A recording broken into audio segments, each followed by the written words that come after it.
Hey, welcome back guys, Max Weigand here. So today I'm going to share with you a powerful formula for happiness that is going to allow you to fortify and supercharge the joy, the excitement and the gratitude that you experience on a daily basis. So about a year ago, on episode number 62 of this show, I was joined by Magliozzi, former Chief Business Officer of Google. And he shared this incredibly powerful story and formula for happiness with me that I now want to share with you. So back then, about a decade ago, Mo was this incredibly successful business guy. Chief Business Officer of Google. He was responsible for opening up half of Google's offices worldwide. And so he was incredibly successful. He told me, at one point, he was living in this mansion together with his son Ali, the greatest joy of his life. And he had 16 cars, but he was miserable. He was living a great life, but his expectations of what his life should look like were even higher. He was never quite satisfied.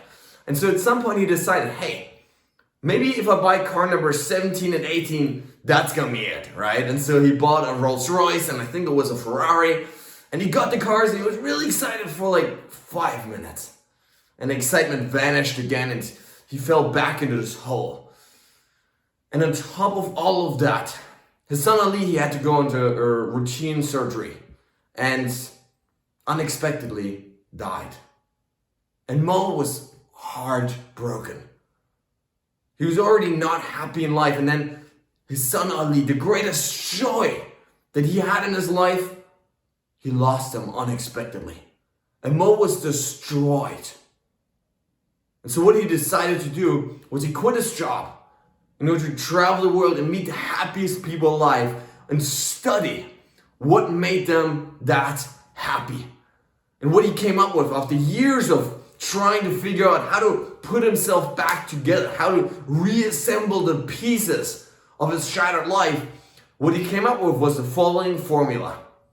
Happiness equals the reality of your life minus your expectations. Let me say that again. Happiness equals the reality of your physical life that you have around you minus the expectations that you have of what your life should look like. So let's break it down. There's really two big things here, big factors influencing the quality of your life and your joy, your happiness, your gratitude that you experience on a daily basis. The first one is your reality. This is what Abraham Maslow calls self-actualization. He once told his students, if you deliberately plan on being less than you're capable of being, then I warn you, you'll be miserable for the rest of your lives.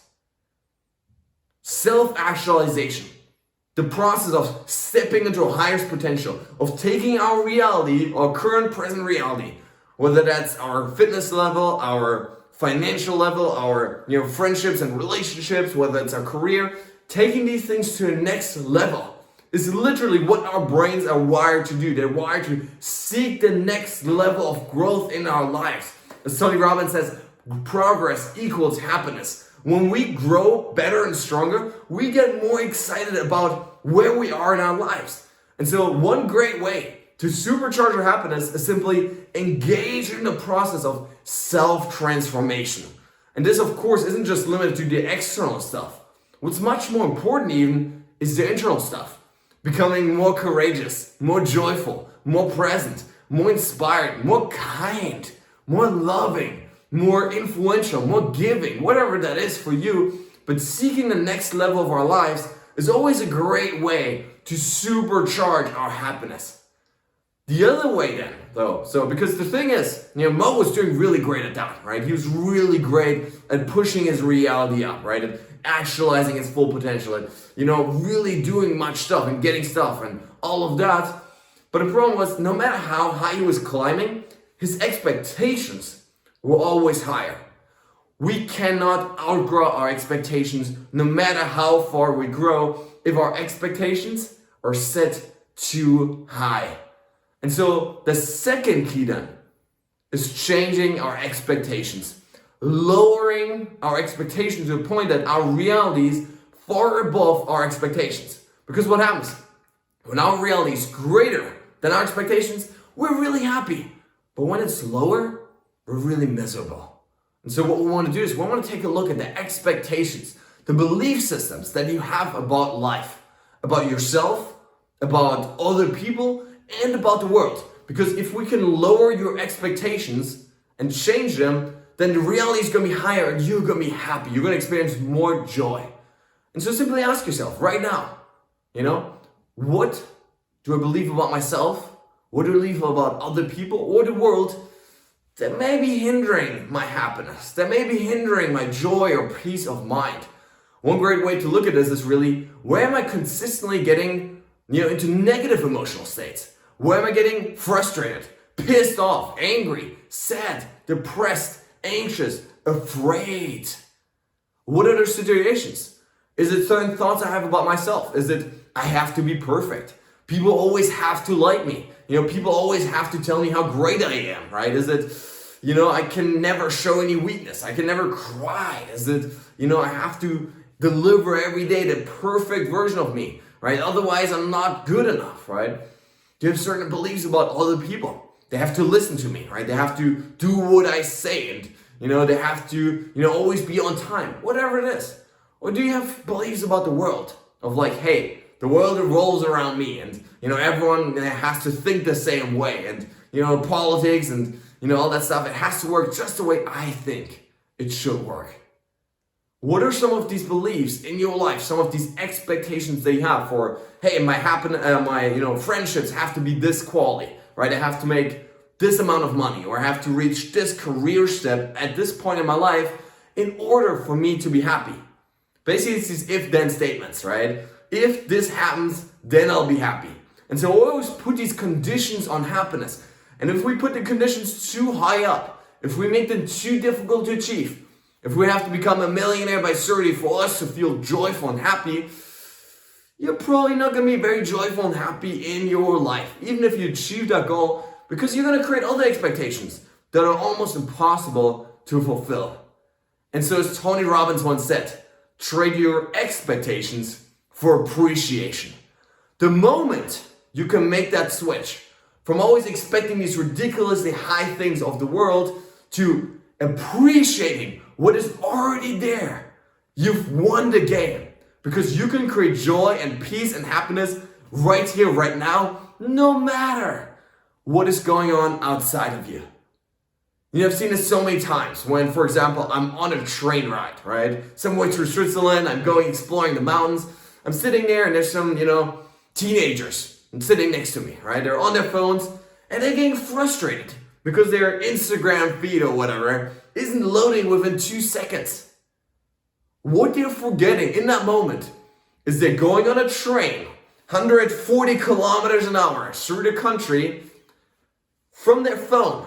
This thing has to travel to space, come back down, and then presents to them the entirety of knowledge of the entire friggin' world within 2 seconds. And yet we're getting frustrated. People have problems with their cars. They get frustrated, right? Forgetting that, hey, for the first time in history, we have cars. If people go to a restaurant and the food isn't quite as amazing as they were hoping it would be, what do? Our expectation is here so high, right? But we forget to realize that for the first time in human history, food is abundant. 75 years ago, my grandma's sister starved to death in Germany because there was no food available. And yet today, what do? We throw our food away. We're not appreciative of what we have anymore because we think that what we should have is all the way up here. Our standards are so screwed up that we forget to appreciate what we already have. And so let me tell you, the key to happiness is to go back to right here, right now. It's to appreciate what we have. It's to stop wanting to live other lives, to stop living in this fantasy world where you're sitting at the beach, drinking margaritas, and just hoping for that moment. True happiness is found when you can accept that I'm right here where my feet are, and I'm gonna love this moment no matter if it's here or here. No matter where my reality is, I'm gonna love this moment because I'm gonna choose to lower my expectations. I'm gonna choose to just appreciate every little thing The sunrise and the sunset, the fresh air in the morning on my face, right? I was just out there running, right? The fresh air was cold. It was amazing. It felt so great and so rejuvenating. It can be, hey, that simple, hey, the best friend that you're talking to. How about we appreciate that more today? How about looking into our friends or our lovers' eyes and just feeling that connection? How about you and I, we appreciate that even more today than we do usually? Because the moment we switch from high expectations to appreciation, that moment, life begins to flourish. Let me tell you a quick story. 1.5 years ago, it was right before COVID, I went to Brazil with my two best friends. They're Brazilian, right? So we went there, they took me all around the place. And so we went to this tiny city, all the way in the north, Camocim, beautiful city. And from there, we took a tiny fishing boat. And we went to this small island. On that island, probably I was the first foreigner that I'd ever seen, right? And it was amazing. So we had the soccer ball, right? It was a really crappy soccer ball. You know, here in Switzerland where I live, no kid would ever touch it. Because it was so, it was dirty and it was almost broken, right? And so we get to the tiny fishing village and we have the ball with us. And the kids, they look at it like they get so excited because they don't have a ball. They're so excited about this crappy ball that here in Switzerland, most of Europe, no kid would even touch. And yet they're so excited. And so of course we leave the ball with them. And the joy, the happiness, the fun on these kids' faces was just mind-blowing. Whenever I think about expectations versus appreciation, that's what I think about. The joy in a kid's face that appreciates this broken ball so much because he's lowered his expectations and appreciates so much this gift of a stranger. I believe all of us can take some of that mindset into our daily lives. Begin to appreciate even the smallest little things, whether that's a smile of a stranger, that kind word, or simply the fact that, hey, we're alive. There's fresh air outside, there's the sun rising this morning, and we get another chance to create our gorgeous life, to make an impact on our mighty mission, and to step into the next level of our growth. And so for that, guys, I really want to encourage you to push yourself today, to appreciate even more than you ever did before in your life. Whether it's a gratitude journal, whether it's writing a gratitude letter to a former mentor or a best friend or your parents or your kids. It doesn't matter how you do it. It just matters that you step into gratitude over and over and over again because it is a muscle. And the more you can practice, the more joy, the more gratitude, the more excitement you will experience in your life. Thanks a lot, guys, and see you soon.